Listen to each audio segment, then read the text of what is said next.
Hey guys, I'm Jason White. This is my channel, Jason's Weird Reads. Thank you for joining me. If you're new here and you like what you see, please hit the subscribe button, like, and leave a comment if you read any of these books. So this is my January wrap-up video. This month I read 4 books. That's not too bad for me. So far it's keeping up to what I want with 50 books a month. Or 50 books a month, 50 books for this year. And there's a lot of thick books coming down the road, so maybe I should jack it up a little bit. But I guess we'll see.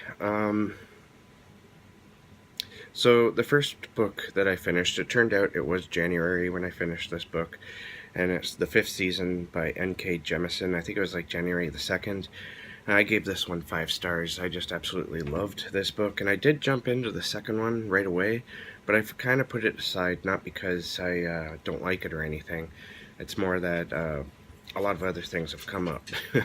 I guess that's always the case when you're doing this type of thing, but I do plan on getting to it. I actually bought the second book, which is The Obelisk Gate, and I'm looking forward to it.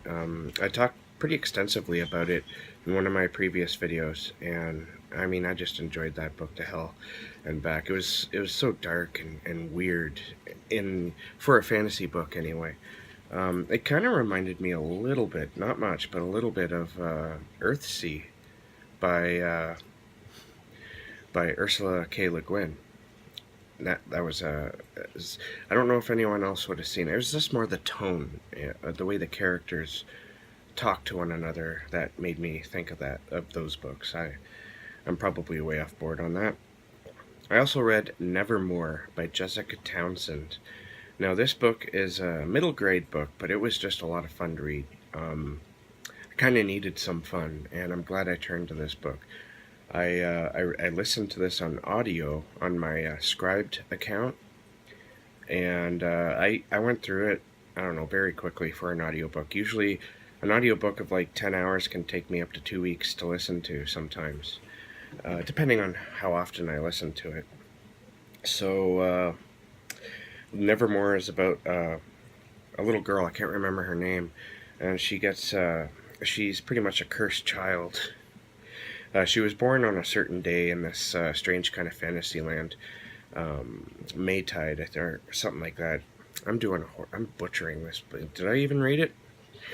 Anyway, she was born on like Maytide or some day, and any child who's born on that day, they're considered the cursed child, and so therefore anything bad that happens, it's pretty much the blame's put on them, and our hero here is no exception. Her family almost hates her, and she's very much discriminated against because of this, and another caveat with this being born on that one certain day, on your 11th birthday, the hounds of hell, so to speak, will come and drag you away to the lands of death. And so, on the eve of her 11th birthday, of course, our hero is quite scared, but she becomes apprenticed to Jupiter North. That's an easy name to remember. And he takes her away to a different sort of fantasy land, and to his hotel that he owns and operates, where she's going to compete to become a member of his high society group. And as I said, it's just a lot of fun. There are a lot of comparisons to Harry Potter, and you know, you can definitely see how this book is influenced by Harry Potter. The author, Jessica Townsend, she's probably very much a Harry Potter fan while she was growing up. And there's nothing wrong with that, because this book is in no way stealing from Harry Potter. It's just, when you read it, you're like, yeah, there's some Harry Potter stuff here. But it's all its own book, it's all its own story, and it's all its own voice. I gave this one 4 stars. And I recommend it if you're into reading middle grade books. Now, I also read Mapping the Interior. I did a review for this book for my Weird Reads series, and I liked it, but there was some things about it that just didn't seem...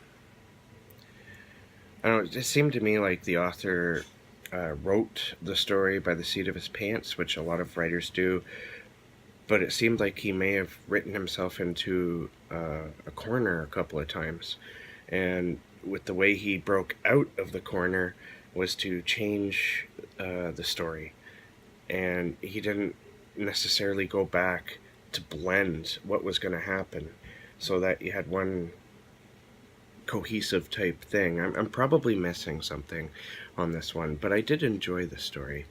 And I also felt that it's in first person, if I remember correctly, and it's told by a 15-year-old boy, I believe, and some of the language and some of the style of like the sentence structure, I just didn't believe that a 15-year-old boy would be capable of writing necessarily.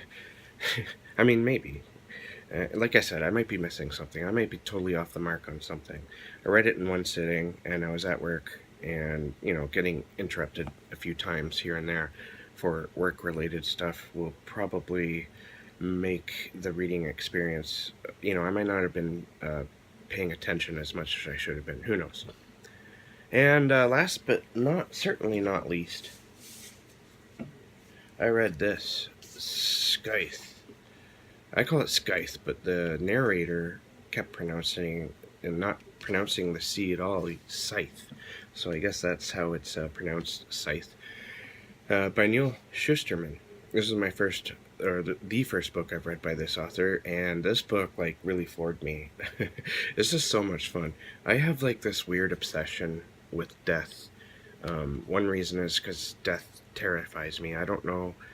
I'm not a religious person at all. If anything, I'm agnostic, leaning towards atheist, and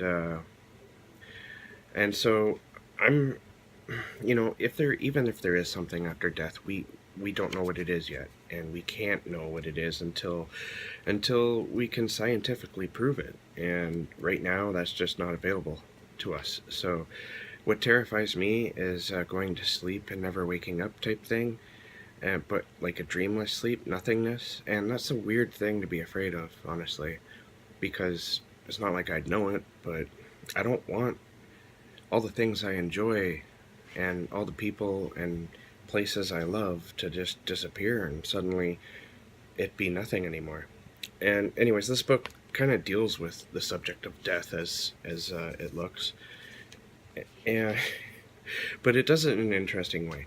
There's the book is basically, it's set in the future. I believe it's got to be pretty far in the future, at least a couple hundred years. And the concept is technology advanced so far that we here, let me read you the synopsis. A world with no hunger, no disease, no war, no misery. Humanity has conquered all those things, and has even conquered death.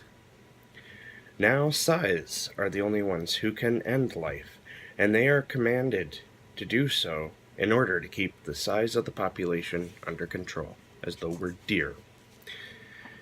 Citra and Rowan are chosen to apprentice to a scythe, a role that neither wants. These teens must master the art of taking life, knowing that the consequences of failure could mean losing their own. Scythe is the debut of a thrilling new series by National Book Award-winning author Neal Shusterman, in which Citra and Rowan learn that a perfect world comes only with a heavy price. Now, as it mentioned, Citra and Rowan are basically our heroes, and they come across a Scythe Faraday.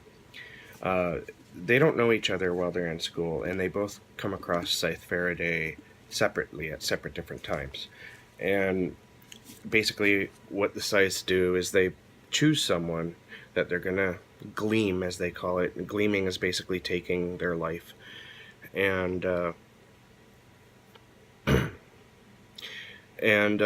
of them happens at a school and the other somewhere else. And as I said, both these teens come in contact with the Scythe. And because because scythes are meant to take life, and it's all legal, very much legal, it's in fact needed, people pretty much kiss their asses in hopes that the Scythe will leave him alone, basically. There's more to it than that.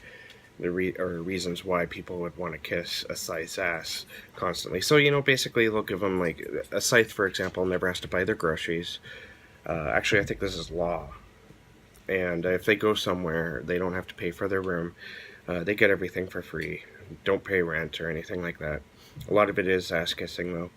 But anyways, these two kids at two separate times pretty much mouth off at Scythe Faraday, and because they're showing compassion for you know, for the human life that they're there to take. And so he decides to take them both on as apprentices. And they agree, mostly because their families will then be granted immunity towards being gleamed. And because I mean, Rowan, because he sat with a kid while he was being gleamed in the high school, so that he wouldn't have to die alone. Because he was there doing that, suddenly everyone at the school turned against him, and thought that he, you know, was involved somehow in getting that kid killed. Anyways, so they become Scythes, and or Scythe apprentices, and that's basically the story. There's also like a group of Scythes going around killing people in a way that's very illegal. You're not supposed to enjoy your job when you're a Scythe. You're supposed to show compassion, and it's supposed to not sit well with you what you're doing. But these Scythes, this group of Scythes, they're killing en masse, basically. When you're introduced to them, I don't think this is exactly a spoiler, because this book is definitely more about the journey, I think, than the plot. But they take out an entire airplane. One thing I really enjoyed about this book was you know, you take death away from a civilization, and you find that you still need death. And so death suddenly becomes very much representation of our own world and what death means to us, and what it should mean to the survivors, especially, and how we appreciate one another. I really enjoyed this book. It was just a lot of fun. You know, it's taking like really serious concepts, and it's making it simple, something that you can look at very simply and have fun with. So, Scythe, I highly recommend it. So, got the second. I also used my credit on Audible to jump into the second book right away, because it didn't leave on a cliffhanger or anything, but I just didn't want to leave the world yet. I really, really enjoyed my stay there. Excuse me. Alright, so thank you for watching. And as I mentioned before, for the Eye of the World or Wheel of Time read-along, Carla from Carla's Book Bits said yes to hosting or co-hosting this with me, and also with the Bookish Ginger. So and you know, we have a fair amount of people who are on board so far. At least said they were going to be on board. So this is looking like it's going to turn out pretty interesting, and I can't wait to get to it. I might even start reading this early. So stick around. We got lots of things cooking. Keep being creative, and we will see you in the next bookish video.